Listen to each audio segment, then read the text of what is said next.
Vijay sir அரசியலுக்கு வந்திருக்காரு. அதிக மதிப்பெண்கள் எடுத்த மாணவ மாணவிகளுக்கு விருதுகளையும் வழங்கியிருக்காரு.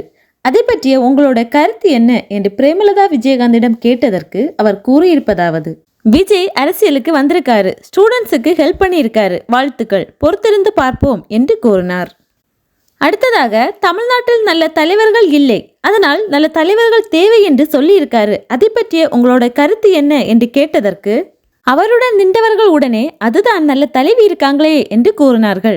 அதற்கு சிரித்தபடி பிரேமலதா அவர்கள், அவர் அந்த மாதிரி சொல்லியிருக்காருன்னா அதற்கான காரணத்தை அவர் எதை வச்சு அந்த மாதிரி சொல்லியிருக்காருன்னு நீங்க அவர்கிட்ட தான் கேட்கணும். இது 40-50 வருஷத்துக்கு முன்னாடியே கேப்டன் அவர்கள் இதையெல்லாம் ஸ்டூடெண்ட்ஸுக்கு உதவி பண்ற மாதிரி பல உதவிகளுக்கு கேப்டன் தான் முன் உதாரணம். அதனால விஜய் அவர்கள் இப்போதான் ஆரம்பிச்சிருக்காரு. அவருக்கு எங்களோட வாழ்த்துகள். இனி வரும் காலத்துல அவரோட செயல்பாடுகள் எப்படி இருக்கிறது என்பதை பார்த்துவிட்டு நான் அதை பற்றி சொல்கிறேன் என்று கூறியுள்ளார்.